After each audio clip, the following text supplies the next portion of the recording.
안녕하십니까. 중국의 발전 동향과 한중 무역을 주로 연구하고 있는 정환우 박사입니다. 제가 오늘 말씀드릴 주제는 코로나 이후에 더욱 빠른 속도로 적극적으로 진행되고 있는 중국의 디지털 전환, 그리고 이 전환이 중국 경제는 물론 동북아 경제와 한국 경제, 그리고 세계 경제에 미치는 영향과 전략적인 의미에 대해서도 간단하게 짚어보는 시간을 갖도록 하겠습니다. 저는 크게 제목을 코로나 이후 중국 경제의 디지털 전환과 대응 방안으로 제목을 정해봤는데요. 이 제목 하에서 크게 오늘 말씀드릴 그 내용을 네 가지로 구분을 해봤습니다. 첫 번째로는 코로나가 전화위복, 자기 경제의 전화위복으로 삼고 있는 이제 중국에 대해서 소개해드리는 시간을 먼저 말씀드리도록 하고요. 두 번째로는 코로나 이후에 디지털 전환 정책, 중국이 어떻게 하고 있는지를 소개해 드리고요. 세 번째로는 그러면 코로나 이후에 이 중국의 가속화되고 적극적으로 진행되고 있는 디지털 전환 정책에 따라서 앞으로 변화하게 될 중국 경제의, 그리고 중국 경제와 시장의 변화 양상을 좀 말씀드리고요. 마지막으로는 이것이 세계 경제와 중국 경제에 미치는 영향과 전략적인 의미에 대해서 소개해 드리도록 하겠습니다. 여기서 이제 시작하기 전에 한 가지 소개해드리고 싶은 게 있는데요. 이 디지털 경제, 요즘 우리나라에서도 너무나 많이 얘기하고 있는 건데요. 디지털 경제가 뭔지 간단하게 짚어보도록 하겠습니다. 디지털 경제는 한마디로 그거죠. 정보통신 기술 및 데이터를 기반으로 이루어지는 모든 경제 활동을 의미한다고 보면 되겠습니다. 그래서 첫 번째로는 디지털 기술이 바로 직접적으로 가져오게 될 뭐 빅데이터라든지 AI라든지 이런 직접적으로 새롭게 창출되는 산업은 물론이고요. 이런 새로이 창출되는 그 산업에 의해서 기존의 전통 산업들, 전통 서비스업이라든지 전통 제조업이 변모하게 될 내용까지도 다 포함되는 굉장히 넓은 의미로 이해하면 되겠습니다. 이런 점에서 바로 국내외에서 많이 얘기하는 대로 디지털 전환을 제4차 산업혁명이라고 일컫기도 하는 거죠. 이 정도로 말씀드리고요. 이제 본문으로 들어가서 첫 번째로 올해 이제 우리나라 코로나 확산 이후에 중국의 디지털 전환이 굉장히 급속도로 이루어지고 있는데 이것이 왜 어떻게 촉진되고 있는 건지를 말씀드리도록 하겠습니다. 세계적인 팬데믹인 이 코로나가 중국 경제에 어떤 영향을 미칠까 이제 하는 건데요. 1년 정도를 지나면서 벌써 1년 됐습니다. 올해 1월에 이제 중국에서 터져 나왔으니까 1년 정도 지나면서 분명해진 사실은 어느 나라를 막론하고 비대면 활동이 확산되고 있다는 거고요. 그 기반이 되는 디지털 혁신과 활용이 급속도로 확대되고 있다는 것입니다. 그런데 이거는 우리나라를 포함해서 어떤 나라에서도 지금 다 공동적으로 진행되고 있는 현상인 변화인데요. 그런데 이것을 단적으로 그리고 가장 분명하게 보여주고 있는 나라가 바로 중국이라는 사실입니다. 왜 그러냐면 조금 전에 말씀드린 대로 중국이 먼저 이제 코로나가 제일 먼저 터져 나온 나라가 바로 중국이죠. 그래서 이 덕분에 코로나의 발원지로 오해를 많이 듣고 지금도 이제 많은 이제 논란이 있긴 한데요. 일단 그걸 차치하고라도 일단 중국에서 가장 먼저 코로나가 터져 나오다 보니까 코로나에 대해서 가장 먼저 대응을 해나갈 수 있는 국가도 바로 이제 중국일 수 있었다는 것입니다. 그래서 다음 페이지를 보시면 인 건데요. 이게 이제 중국의 이제 분기별 GDP 증가율입니다. 그리고 여러 가지 가운데 까만 선이 있긴 하지만 여러 가지 이제 선은 각 산업별 GDP 증가율을 볼 수 있겠습니다. 올해 1분기에 보면은 중국이 마이너스 6.8까지 떨어졌죠. 그런 다음에 2분기, 3분기에 3.2%, 4.9%로 다시 회복이 되고 있긴 하지만 중국 같은 경우에 바로 이제 이런 대면 분야의 충격이 가장 이제 심각하게 있었던 나라라는 거죠. 그래서 국가였다는 것이죠. 그래서 이 빨간 선 아래에서 보시면 그게 바로 이제 3차 산업, 요식 숙박업입니다. 마이너스 35까지도 내려갔다가 올해 말까지도 지금도 계속해서 마이너스를 보여주고 있고 이런 건데요. 이게 이제 어느 나라나 마찬가지입니다만은 중국이 바로 1분기에 아주 바로 이렇게 심각하게 이런 경험을 했다는 것이고요. 반면에 맨 위에 파란 선으로 보면은 올해 1분기에 13.2%, 2분기에 15.7%, 3분기에 18.8%로 굉장히 높은 고성장을 유지하고 있는 산업이 있습니다. 이게 바로 이제 정보 전달, 그 다음에 소프트웨어, 그 다음에 정보 서비스 산업입니다. 3차 산업으로 분류가 되는데요. 이런 분야 보면은 중국에서 지금 이 코로나 사태에서도 굉장히 20% 가까운 성장을 계속하고 있는 걸 볼 수 있겠습니다. 바로 이제 그 코로나가 중국과 같은 경우에도 굉장히 산업에 따라서 굉장히 이제 심각한 차별적인 영향을 줬다는 것을 확인할 수 있는 자료가 되겠습니다. 그러다 보니까 그 온라인 판매 같은 경우에도 굉장히 빠른 속도로 이제 늘어나고 있습니다. 오프라인은 굉장히 이제 마이너스가 심각한 마이너스죠. 마이너스 5.8입니다. 올해 1월부터 11월까지.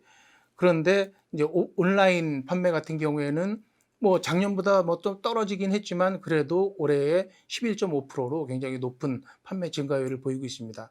이러다 보니까 중국 전체 소비재 판매에서 온라인 판매가 차지하고 있는 비중이 작년만 해도 26%, 이미 뭐 중국은 상당히 이제 이 전자상거래가 발달해 가지고 높은 수준이었는데 작년에보다도 올해 더더욱 더 한 4% 가까이 비중이 늘어나고 있는 이런 굉장히 심각한 변화를 보여주고 있습니다. 그래서 이 4페이지에서도 마찬가지의 이제 표가 뒷받침해 주는 자료가 되겠습니다. 올해 1분기에서 3분기까지를 이제 다 종합을 해보면 중국에서 그 정보통신 소프트웨어, 이 비대면 산업이죠. 비대면 산업을 상징해주고 있는 산업만 굉장히 그 높은 빨간 그 막대 그래프를 보여주고 있고, 나머지 특히 요식 숙박 이런 분야는 심각한 하락세를 보여주고 있는 것을 확인할 수 있습니다. 이러다 보니까 중국은 세계적으로 봐도 가장 먼저 코로나의 충격을 받은 다음에 2분기, 3분기 계속 회복 중인데, 이러는 과정을 통해서 이제 유망 분야가 헬스케어라든지 온라인, 무인화, 맨리스라고 그러죠. 무인화 서비스, 그 다음에 홈코노미 이런 분야를 중심으로 해서 중국 소비자들의 경제 활동과 소비 생활이 급격하게 변모하고 있는 것을 볼 수 있습니다. 그런데 이제 지금부터 말씀드릴 게 바로 이러다 보니까 이제 중국이 정확하게는 12월 중순 정도가 되는데, 작년 12월 중순 되는데, 이게 이제 세계 최초로 우한에서 먼저 터져 나온 거죠. 그 다음에 올해 들어서 1월 말부터 이제 중국에서 우한에서 이제 그 언론에서 많이 보신 것처럼 이제 그 경제 봉쇄를 포함해서 이제 중국 전역이 이제 급속하게 얼어붙으면서 봉쇄로 이제 대응책을 마련해 나가는 이런 이 상황을 보게 되는데요.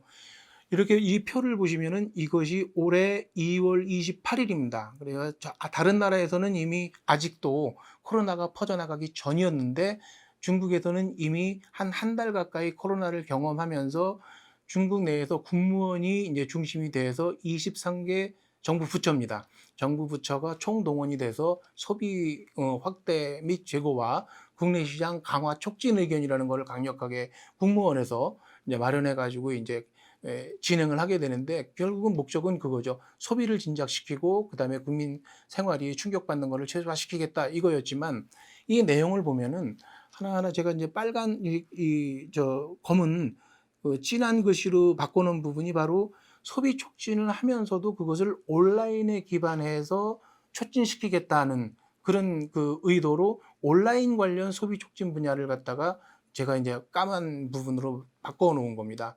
이걸로 이제 우리가 알 수 있는 것이, 올해 코로나가 터지자마자 한 달도 안 되는, 한 달 전후의 시간이 지나자마자 디지털 기반으로 한 소비 촉진에 대해서 아주 전력 질주하게 되는, 마치 미리 준비하고 있었던 것처럼 이런 이제 대응 방안을 보여주고 있다는 것입니다. 그래서 이제 이게 굉장히 놀라운 거죠. 중국이 올해 1월에 이제 본격적으로 코로나가 확산된 다음에 2월에 바로 이렇게 디지털 중심의 소비 촉진 정책을 할 수 있었던 원인이 뭔가를 이렇게 보면은, 요걸 가만히 이제 뒤집어 보면은 중국이 이미 우리가 이제 주목해야 될 분야가 바로 이런 것입니다. 사실 이제 중국의 디지털 전환이라는 게 알고 보면 올해에 처음으로 있었던 게 아니고 이미 한 5, 6년 전부터 실은 전체 국가의 이제 총 국가 발전 방향으로 선정을 하고 강력하게 추진되어 왔다는 것입니다. 즉 중국의 핵심 발전 전략이 이미 디지털 전환이었고 이것이 한 5, 6년 좀 더 길게는 더 한 10년 가까이 되는데 5, 6년 정도가 이렇게 이미 진행되어 왔다는 것입니다.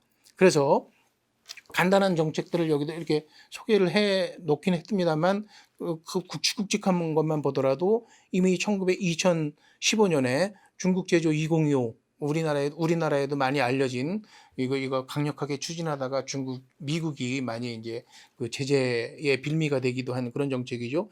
이런 정책을 보면 사실은 핵심 과제가 차세대 정보통신이었다는 것을 우리가 상기할 필요가 있습니다. 그리고 같은 해에 인터넷 플러스 정책이라고 합니다. 인터넷 기반 경제로 중국 경제를 바꾸겠다. 이게 이제 리커창 총리가 2015년에 강력하게 이제 국가적인 아젠다로 이제 제시를 한 거죠. 이것도 사실은 디지털 전환을 종합적으로 이제 본격적으로 출발점으로 삼은 이런 정책이라고 볼 수 있겠습니다. 그 이후에도 2016년 그 여름이 되면은 이제 지금도 이제 가장 이제 중국의 디지털 정책의 이제 강령적인 그런 정책 문건이라고 볼 수 있는데 중국 정보화 전략을 발표하게 되고 이게 이제 마스터 플랜이라고 볼 수 있겠습니다. 2016년에 이렇게 제시를 한 다음에 지금까지 계속해서 강력하게 추진해 오고 있습니다.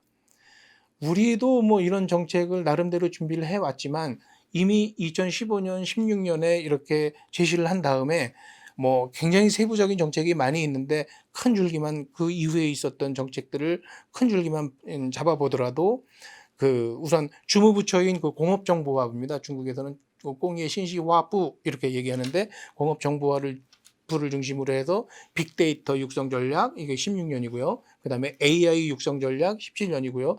이런 그 분야별 정책을 갖다 계속해서 내놓게 됩니다.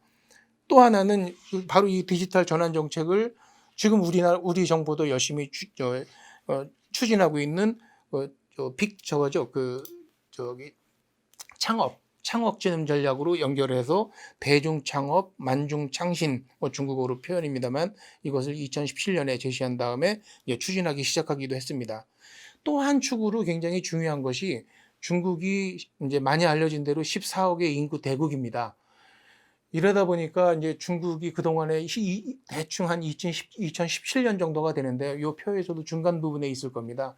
중국으로서는 가장 이제 낙후된 지역 중에 하나인 꾸이저우성에서부터 출발해서 한 성정부, 중국에서의 성정부는 사실은 우리나라보다 더 큰 성도 굉장히 많이 있습니다.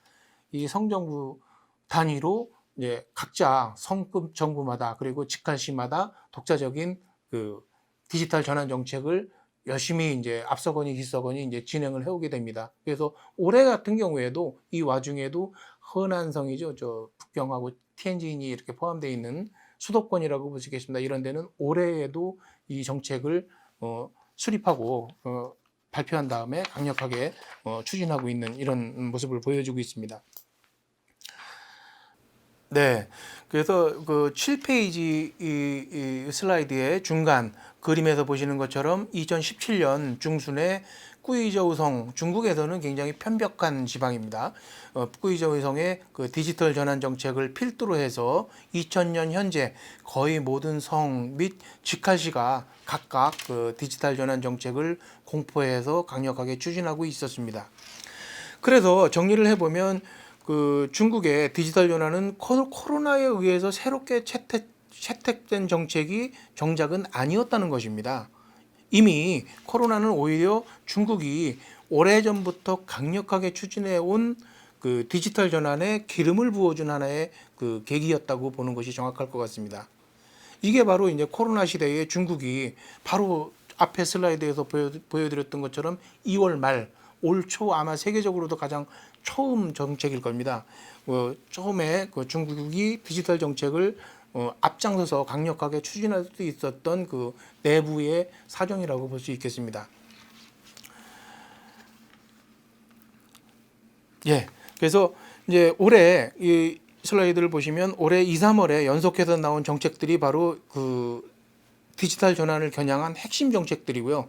여기에 보면은 뭐 차세대 정보통신 기술을 응용한다든지 공업용 인터넷 그리고 5G 그리고 이동식 IoT죠. 사물 인터넷이죠. 이런 그다음에 빅데이터 발전 등 촌치 촉진 정책을 2월하고 3월 달에 물론 그 전부터 공업정보화부가 이제 주관해 왔습니다만 그 전부터 해온 정책을 2월, 3월과 4월에 연속해서 계속해서 강력하게 내놓게 됩니다. 그래서 올해 이런 결과 원래 중국에서는 가장 중요한 그 정치 일정, 정책 일정이 매년 아마 몇 년 동안 같은 날이었었는데요. 매년 3월 5일 날 열리게 되는 전국 인민대표 대회라는 것입니다. 우리나라의 국회하고 비슷한 건데요. 여기에서 한 해에 모든 국가 정책의 대강이 발표가 됩니다. 바로 이게 이제 그 총리가 발표하게 되는 매년 그 정부 사업 보고라는 겁니다. 정부 공작 보고라는 것인데 요거가 아무래도 이제 코로나 때문에 2달 연기돼 가지고 5월 말에 열리게 되는데 이때 이제 발표되는 정부 사업 보고에 이제 핵심 정책이 추려져서 종합돼서 이제 발표가 되게 됩니다. 그게 바로 이제 9페이지 지금 보시는 그 슬라이드가 되겠고요. 바로 이어서 중국이라는 나라가 굉장히 이제 공산당이 이제 집권을 하고 그거에 따라서 온 정부와 사회 그리고 경제 분야가 이렇게 구성돼서 일사불란하게 이렇게 진행이 되는 나라이다 보니까 어떻게 보면 정책을 체크하는 게 굉장히 좀 분명하고 쉬운 편인데요. 바로 정부 사업 보고가 5월 22일 날 발표되면서 그거에 이제 구체적인 정책으로서 우리나라로 따지면 기획재정부에 해당되는 거죠. 중국의 국가발전계획위원회에서 바로 구체적인 디지털 전환 정책을 또 내놓게 됩니다. 그걸 정리한 게 지금 보시는 그 슬라이드가 되겠고요. 그렇게 보다 보면 이제 바로 그거죠. 여태까지 말씀드렸던 코로나 이후에 중국이 굉장히 빨리 강력하게 경기 부양을 디지털에 기반해서 이제 나서게 되는데 기반한 정책으로 추진하게 되는데 이것이 정작은 몇 년 전부터 준비해 왔던 디지털 정책의 디지털 전환 정책의 일환이었고 또 준비된 정책이었다는 것이고요. 이것이 2월부터 3, 4월에 이르러서 미리 준비한 것인 양 계속해서 이제 발표가 됐었다는 것이고요. 이러다 보니까 이제 3월, 4월이 되면서 올해에 코로나 이후에 중국의 디지털 전환에서 중점이 이제 서서히 드러나게 되는데 4차 산업혁명 그래서 여러 가지가 있지만 특히 올해에 중점을 두고 강력하게 추진하게 된 게 바로 우리나라에도 많이 알려졌지만 이제 5G 건설, 기지국 건설을 포함해서 확대라는 것입니다. 그래서 5G 물론 이제 이런 거를 포함해서 또 이제 신형 인프라라고 합니다. 신형 인프라 정책을 총괄적으로 제시를 하고 강력하게 추진하게 됩니다. 그래서 요거를 정리를 해보면 이게 올해 봄에 중국 정부가 1년 해서 쭉 이렇게 발표를 하면서 제시한 끝에 이제 어떻게 보면 가장 집중해서 정책을 추진한 그 대상이라고 볼 수 있는 5G 육성 전략이 되겠습니다. 여기까지가 이제 중국이 코로나 이후에 이렇게 빨리 디지털 전환 정책을 내세울 수 있었던 그 배경을 설명해 드린 거고요. 세부적인 하나하나 자료를 가지고 소개를 해드릴 수는 없지만 이미 많이 알려진 대로 중국은 1인당 GDP가 한 $10,000, 우리나라의 한 3분의 1도 채 안 되는 나라입니다.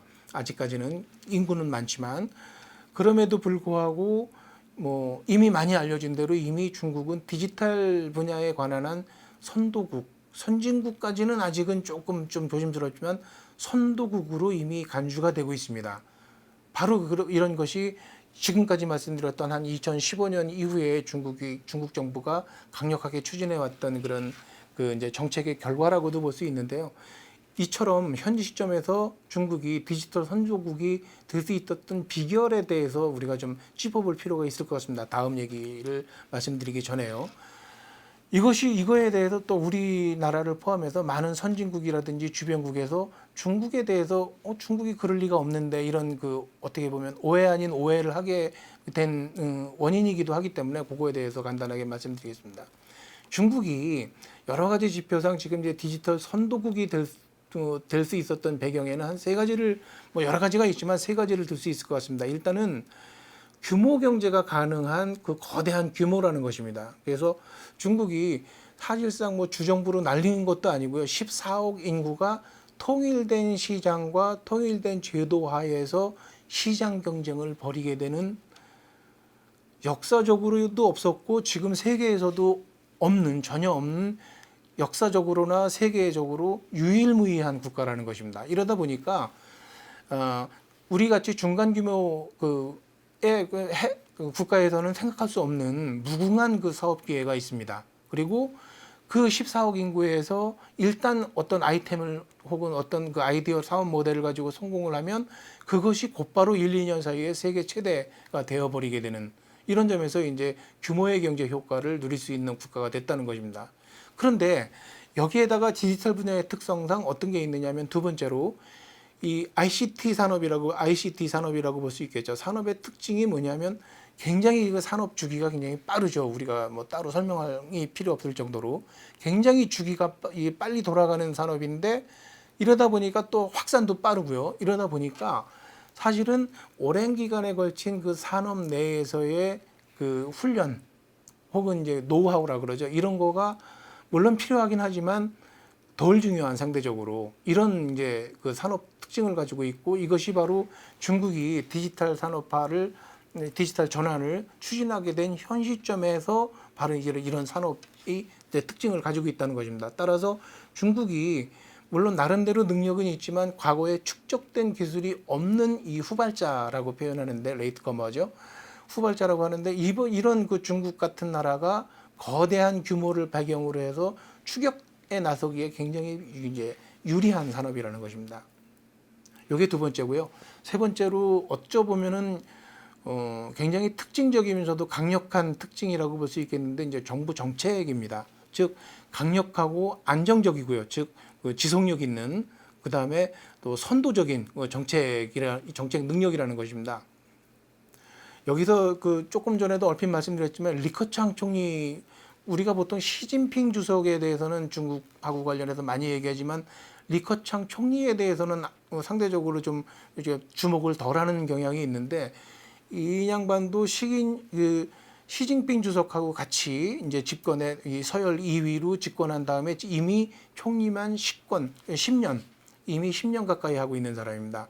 그래서 이 사람이, 이 리커창 총리가 그 2015년에 처음으로 중국판 이제 디지털 전환 정책의 방향과 내용을 제시하고, 지금까지도 같은 사람이 이거를 계속해서 장악을 하고 추진해 나가고 있는, 한 사람이 계속해 오고 있는, 이런 중국의 어떻게 보면 통치 체제의 특징이라고 볼 수 있겠죠. 이런 게 있습니다. 그러다 보니까 강력하고 지속력 있고 또 변화 없는 이런 정책을 할 수 있었던 게 있고요. 또 하나는 인력 자원 문제도 있습니다. 인구가 많다 보니까 중국이 생각보다 우리가 일반적으로 생각하는 것보다 굉장히 우수한 인적 자원이 많이 있습니다. 거기에다가 중국 정부가 또 뭐냐면 이제 천인 계획, 만인, 뭐 초빙 계획 이런 걸 해서 강력하게 외국의 우수한 그 중국 출신의 우수한 인력 자원을 다시 조국으로 다시 불러들여서 굉장히 우대를 해주면서 연구에 몰두할 수 있게 해주는 이런 인력 인재 육성 정책도 있고, 원래 또 이제 인력 자원도 우수한 편이고, 이런 것들이 계속 있었던 게 중국의 특징이라고 볼 수 있겠습니다. 그래서 거대한 규모, 특히 지금 이제 우리 시대의 이제 화두인 ICT 디지털 산업의 특징, 그다음에 중국의 특징이라고 볼 수 있는 정부 정책, 그리고 리더십의 안정적이고 강력한 지원, 이런 것이 서로 맞물려서 시너지 효과를 거두면서 지금의 이제 중국의 그 디지털 선도국 지위 달성이 가능했다고 볼 수 있겠습니다. 어떻게 보면 이게 이제 사후적으로 설명드리게 되는 거이기도 하지만, 사실은 이거는 우리가 주변 국가, 특히 중국의 급속한 발전을 시기 어린 눈으로 보는 다른 선진국들은 특히 더 불편하겠지만, 이렇게 이걸 경계하려고 하는 시각에도 불구하고, 이것은 뭐 희망 여부하고는 상관없이 중국이 보여주고 있는 하나의 엄연한 팩트라는 점에서 우리가 절대 간과해서는 안 될 것 같습니다. 자, 이제는 그러면은 지금까지 말씀드렸던 올해의 이제 디지털 전환 가속하고 또 더더욱 더 강력하게 추진되고 있는 디지털 전환 정책에 힘입어서 그러면 지금 그리고 앞으로 어떻게 될 건지를 어떻게 그 중국의 산업과 시장이 재편될 건지를 간단하게 정리를 해봤습니다. 이 표로 하나 한번 그려봤는데요. 일단 먼저 말씀드릴 수 있는 것은 디지털 신산업을에서 중국이 굉장히 이제 앞서 나가고 있다는 것입니다. 5G가 지금 이미 중국에서 5G 가입자, 단말기 이용자가 1억 명에 이르고 있습니다. 우리나라가 지금 1,000만 명이 약간 안 될 겁니다. 그리고 이것이 세계에서 지금 시점에서 2020년 말 시점에서 세계의 1위, 2위 국가들입니다. 바로 1위가 중국 1억이고요. 우리나라가 1,000만 명, 800만에서 1,000만 사이일 겁니다. 요게 바로 1, 2위고 다른 선진국을 포함해서 다른 나라들은 지금 코로나 때문에 정신이 없죠. 5G 보급 자체가 지금 많이 지연되고 이런 상황입니다. 이런 정도로 이제 5G를 이미 선도하고 있는 게 바로 중국이고요.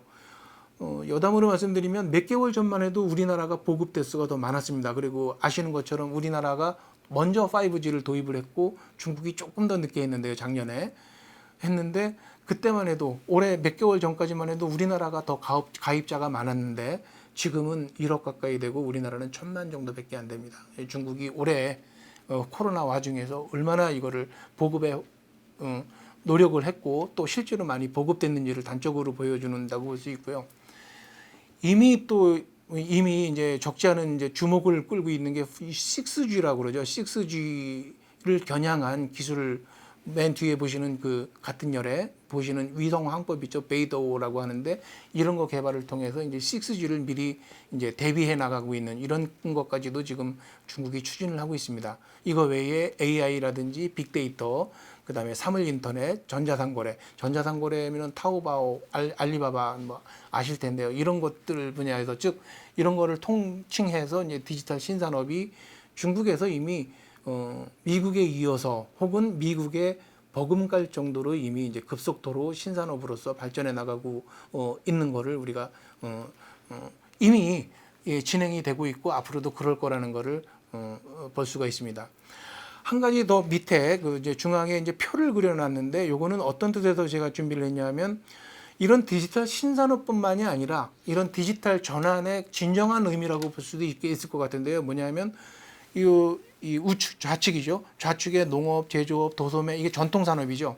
모든 거의 대부분의 전통 산업이 디지털의 이제 디지털 기반으로 전환되면서 가운데 있는 빨간 것이 이런 방향으로 다 바뀌고 있다는 것입니다. 이게 어떻게 보면 이제 이런 점에서 바로 이제 그 경제의 디지털 전환이라고 말씀드릴 수 있을 겁니다. 하다못해 단적인 예가 농업, 스마트 농업도 굉장히 이제 그 중국에서 굉장히 빠른 속도로 이제 진행이 되고 있고요. 특히 그 중국의 농촌 전자상 거래가 한 작년 2년 전 정도부터 이제 알리바바 많이 아시죠? 마윈의 알리바바, 타오바오가 주도를 해서 지금 이제 굉장히 빠른 속도로 보급이 되고 있는데 농촌만 얘기하더라도 굉장히 재미있는 중국에서만 볼 수 있으면서도 굉장히 재미있는 현상을 하나 볼 수 있습니다. 아시는 분은 아니겠지만 중국이 모택동 지도하에 이제 중국 공산당이 혁명을 통해서 이제 신중국을 건설한 게 49년이었는데 그때의 혁명 전략의 근간이 될 수 있었던 게 바로 이제 낙후된 농촌, 그다음에 농촌 내에서의 빈부격차, 그다음에 농업 경제 이런 것이었습니다. 이것이 바로 중국의 신중국이라고 표현하는데 신중국이 이제 성립되고 혁명이 가능했었던 원인 중에 하나였고요. 한 3, 40년 시간이 지난 다음에 1979년, 1980년부터 중국이 등소평의 주도하에서 중국이 개혁 개방에 나서게 되는데 중국이 정작 개혁 개방에 나설 수 있게 해줬었던 사회 경제적인 원동력도 바로 실은 농촌이었습니다. 농촌, 농민. 그래서 1980년 당시에 등소평이 처음에 개혁을 나설 때 농촌 지역에서 농가 생산 책임제 이런 거를 도입을 해서 이제 그거를 바탕으로 해서 개혁을 추진할 수 있었던 건데요. 근데 이럼에도 불구하고 지난 수백 년 동안, 수천 년 동안 농촌 경제가 중국에서 빈곤 상태에서 벗어났다는 그런 증거는 아직은 해결의 기미가 없었습니다. 그런데 몇 년 전 정도부터 이제 알리바바가 주도가 돼서, 그리고 지금은 또 핀두오또라든지 이런 그 전자상거래, 중국에서 굉장히 큰 그 전자상거래 플랫폼이 있는데, 이런 플랫폼들이 주도가 되면서 농촌 지역의 전자상거래를 급속하게 이제 확대하게 됩니다. 이러다 보니까 지금 이미 몇 년 사이에 농민들이, 옛날에는 그야말로 이 텃밭이나 이런 데에서 만드는 그 농산물을 갖다가 시장에다가 내다 팔고 이런 식의 사업 방식, 농업 방식에서, 지금은 직접 그 타오바오라든지 이런 전자상거래 플랫폼에 직접 물건을 올리고 직접 그 소비자들하고 직접 직거래를 하고 이런 걸로 바뀌고 있습니다. 이러면서 뭐 중국 정부에서도 너무나도 이것이 이제 중요한 사업이니까 이걸 갖다 강력하게 지원하고 이러면서 최근 2, 3년 동안 농촌 전자상거래에 힘입어서 농업, 어떻게 보면 이제 전통 산업에서 가장 낙후된 오래된 산업이라고 볼 수 있죠. 이런 데가 급속하게 이제 변모되고 있는 거를 예를 들어서 볼 수 있습니다. 이것뿐만이 아니라 바로 이런 데서 볼 수 있는 것처럼 대부분의 제조업이라든지 금융, 교육, 의료, 뭐 여가, 이런 모든 분야에서 지금 디지털에 힘입어서 굉장히 급속도로 변모하고 있는 게 중국이라고 볼 수 있겠습니다. 이러다 보면은 이게 14억, 아까부터 이제 강조해 드렸던 대로 14억의 거대한 내수 규모를 가지고 있는 국가에서 이런 이제 디지털이 급속하게 확산되고 접목이 되다 보니까 모든 분야에서 이제 변모가 급속하게 일어나고 있는 거죠. 거기다가 기존에 이제 볼 수 없었던, 지금까지 볼 수 없었던 많은 새로운 그 산업, 이 사람들은 이제 업태라고 표현하는데요. 업태들도 많이 이제 눈부시게 막 나타나고 막 이러는 거를 볼 수 있습니다. 그래서 아마도 이런 그 디지털 전환이 올해 들어서 굉장히 가속화되었고, 또 앞으로는 지금까지의 분위기로 봐서는, 지금까지 말씀드린 그 성과만 보더라도 더더욱 더 빠른 속도로 진척이 되지 않을까, 이런 생각을 해보게 됩니다. 네, 마지막으로 우리 기업의 비즈니스와 그 세계 경제에 주는 의미와 시사점에 대해서 정리해 드리도록 하겠습니다. 우선은 중국 경제의 그 디지털 전환에 따른 그 우리 경제, 그리고 우리 기업에 이제 주는 영향입니다. 디지털 경제 관련 경쟁력은 크게 봐서 한 세 가지로 나눠서 볼 수 있습니다. ICT 분야의 소재, 장비, 그리고 플랫폼, 비즈니스 활용 능력, 이 세 가지로 말씀드릴 수 있겠는데, 일단 디지털 분야 그 소재 장비에서는 우리가 글로벌한 경쟁력이 있죠. 뭐 반도체는 물론이고 디지털 단말기, 저기 스마트폰, 이런 분야에서 굉장히 강한 그 경쟁력을 보여주고 있어서 일단 다행이라고 볼 수 있고, 중국이 지금 디지털 전환 정책을 더더욱 가속 추진하면서 우리한테 굉장히 좋은 기회가 오고 있습니다. 이미 반도체 수출이 올해 들어서 굉장히 잘 되고 있고요. 그 다음에 많이 알려진 사실은 아니지만 그 반도체라든지 디스플레이, 첨단 디스플레이 제조 장비 있죠, 공장 설비, 이런 분야에서 우리 중소기업들에 대한 그 수입 수요가 굉장히 많습니다. 그래서 수출이 지금 이미 잘 되고 있고요. 이런 것이 바로 이제 중국의 디지털 전환 촉진에 따른 우리의 이제 소재 장비 분야에서의 기회라고 볼 수 있겠습니다. 두 번째로는 플랫폼 분야에서는 사실은 이제 중국이 워낙 크고 유명한 그 이미 아시는 것처럼 틱톡이라든지 알리바바, 타오바오, 이런 데에서 보시는 것처럼 넘사벽인 측면이 있습니다. 워낙 중국이 규모가 크고 그래서요. 그럼에도 불구하고 중국 안에서도 또 이런 그 플랫폼 경제를 좀 독과점을 규제한다든지 이런 분야에서의 정책 변화가 있고 하기 때문에, 또 우리 나름대로도 아직까지 크진 않지만 나름대로 플랫폼 분야에서 경쟁력을 가지고 있는, 최소한 아시아에서는 경쟁력을 가지고 있는 플랫폼들이 또 일부 있거든요. 그래서 이런 분야하고 중국의 플랫폼하고의 제휴를 한다든가, 혹은 그 틈새를 갖다가 한번 진출해 본다든가, 이런 가능성이 없는 것은 아닙니다. 마지막으로는 이제 그 비즈니스 이제 활용입니다. 이제 플랫폼 및 소재 장비 분야를 결합을 해서 어떻게 이제 비즈니스를 활용할 것인가 하는 건데, 이런 분야에서도 사실은 우리 그 기업 하시는 분들이나 특히 중소기업 꽤 능력들이 있습니다. 그래서 최소한 아시아에서는 이제 우리나라가 이제 선도 수준이라고 볼 수 있고요. 한중 양국이 또 지리적으로 굉장히 가깝고 또 거래가 워낙 이제 많고 활발하고 경험도 이미 이제 쌓인 게 많이 있어서 잘할 수 있는 분야가 생각보다 많습니다. 우선 중국 전자상거래 플랫폼을 이제 활용한다든가 또 텐센트가 대표적입니다만 SNS 비즈니스를 한다든가 뭐 아직은 검토 단계이지만 빅데이터, 중국의 빅데이터를 활용한다든가 혹은 가공해서 서비스를 한다든가 이런 사업도 굉장히 커질 가능성이 높습니다. 물론 이런 방안 구상들을 잘 진행할 수 있기 위해서는 이제 금융거래를 갖다가 좀 원활화한다든지 분쟁 해결의 제도를 마련한다든지 이런 앞으로 한중 양국 간의 이제 좀 협력틀 혹은 이제 협상을 이제 마련해 나갈 그런 과제도 있는 것이 사실입니다.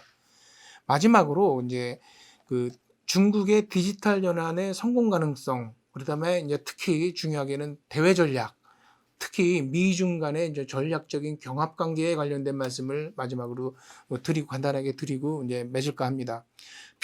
마지막 페이지의 표에 간단하게 정리를 해봤는데요. 우선 중국의 디지털 경제의 장점 및 성공 가능성하고 관련해서는 지금까지 대체로 이제 말씀드린 그런 기조 위에서 보면 결론적으로 말씀드리면 천재지변급의 비상 상황이라든지 정책적인 실수가 없다면 중국은 이미 아시아 지역 정도가 아니고요. 글로벌 수준에서 디지털 경제 중심으로 이미 대두된 게 사실이고요. 냉정한 현실이고요. 앞으로도 이런 발전이 계속될 가능성이 굉장히 높다고 말씀드릴 수밖에 없습니다. 마련해드린 표의 아래쪽에 보시는 것처럼 기술 능력이라든지 정책 능력 그리고 시장 규모, 대외적인 흡인력 이런 거를 종합해 봤을 때 바로 그렇다는 것입니다. 다시 한번 말씀드리면은 이거는 우리의 바람하고는 상관없이 우리의 희망하고는 상관없이 어, 어, 이미 중국에서 현실로서 진행되고 있고 또 앞으로도 진행될 가능성이 매우 높은 이미 사실로 드러난 팩트라는 점을 갖다가 강조해드리고 싶습니다. 왜 그러냐면 중국이 굉장히 급속도로 발전하고 특히 이제 디지털 전환을 굉장히 선도적으로 해 나가다 보니까 미국을 비롯해서 주요 선진국이 굉장히 중국을 경계하는 그런 경향이 많이 이제 보이고요. 우리나라 안에서도 중국이 뭐 이러면서 이제 중국을 폄하한다든가 혹은 중국을 부정적으로 생각하는 경향도 많이 있는 것이 사실이거든요. 그런데 이거를 갖다가 제가 이제 이미 디지털 강국이라는 걸 갖다가 우리가 인정해야 된다고 강조해드리는 이유는 바로 우리의 이제 희망이나 선호 이거하고는 상관없이 이미 중국이 달성해 왔고 앞으로 달성해 나갈 엄연한 현실이라는 것을 우리가 또 그래서 선택할 수는 없는 이런 현실이라는 것을 강조해드리기 위해서입니다. 마지막으로 한 가지만 더 말씀드리면 그러면 중국이 특히 미국에 대해서 추진하게 될 디지털 대외 전략이죠. 디지털 통상 전략의 내용과 이제 예상에 대해서 말씀드리겠습니다. 중국은 나름대로 디지털 강국임에도 불구하고 지금까지는 최소한 디지털 안보, 디지털 안전이라고 표현합니다. 디지털 안보와 디지털 주권을 굉장히 강조하고 있습니다. 이러다 보니까 이런 정책의 이런 시각에서 디지털 분야에 대한 이제 개방 혹은 이제 서비스에 대한 이제 외국에서 직접 오는 서비스의 이제 허용 이런 거에 대해서 굉장히 조심해야 하는 또 반대하고 있는 이런 정책 경향을 보여주고 있습니다. 요 표의 중앙에 몇 개 이제 중국이 공식적으로 내세운 또 최근에 요게 정책 중에 하나는 디지털 안보 이니셔티브 같은 경우에는 이번에 최근에 왕이 중국의 외교 담당 국무위원이죠. 우리나라에 방문해가지고 요거를 강조하고 간 경우가 있기도 합니다. 중국이 굉장히 강조하고 있는 디지털 주권, 디지털 안전 이런 거를 강조하고 있는 거죠. 한마디로 보호주의적인 태도를 가지고 있는 거죠. 이런 경향을 보여주고 있는 반면에 이 중국에 대해서 이제 가장 이제 어떻게 보면 이제 경계의 수위를 높이고 있는 국가가 미국인데 또 하나의 이제 디지털 강국이고요. 미국 같은 경우에는 디지털 국제규범 만들고 그리고 디지털 거래를 활성화시키고 자유화시키고 이런 그 의지를 굉장히 강력하게 표출하고 있습니다. 그래서 몇 개 국제 협정을 통해서 이미 이런 정책을 마련하기도 했고요. 이러다 보니까 이미 화웨이 규제에서 보시는 것처럼 이것도 뭐 극히 일단이라고 볼 수 있겠습니다. 앞으로 화웨이뿐만이 아니라 디지털 경제에 관련된 모든 분야에서 이런 미국과 중국 간의 상반된, 하나는 조심스러워하고 이제 보호주의적인 이런 태도하고, 또 하나는 미국이 이제 좀 더 공세적이고 개방을 강조하고 있는 이런 두 개의 입장이 굉장히 맞닥뜨리게 될 가능성이 굉장히 높습니다. 물론 어떻게 보면 다행인 거는 이런 큰 두 개의 정책 경향이 구체적으로 어떤 이슈를 가지고 지금 갈등을 벌일지는 아직은 대두되고 있지 않다는 것입니다. 따라서 어쨌든 이것이 이제 중국이 디지털 강국으로 이번 코로나를 계기로 해서 더더욱더 이제 빨리 진척이 돼 가면서 여기에 대한 견제라든지 이제 디지털 분야에서의 갈등 이런 것도 굉장히 많아질 가능성이 높고, 이것이 또 이제 우리의 이제 디지털 정책, 너무나도 우리한테는 중요한 이슈입니다. 산업 정도가 아니고 모든 분야에 영향을 미치게 되는 그런 이슈인데, 이런 분야에 대해서 아마도 굉장히 큰 영향을 미치게 되고 또 이런저런 선택을 강요하게 될 가능성도 굉장히 높을 거라고 생각합니다. 따라서 중국의 디지털 전환, 그리고 여기에 대한 미국 등 이제 선진국의 견제, 이런 와중에서 우리는 중국에 대해서 어떤 입장을 마련하고 또 중국 시장에 어떻게 진출할 건지, 또 중국을 어떻게 활용할 건지에 대해서 끊임없이 관찰하고 모니터링하고 대응책을 마련해 나가야 될 것 같습니다. 이상 마치겠습니다. 경청해 주셔서 감사드립니다.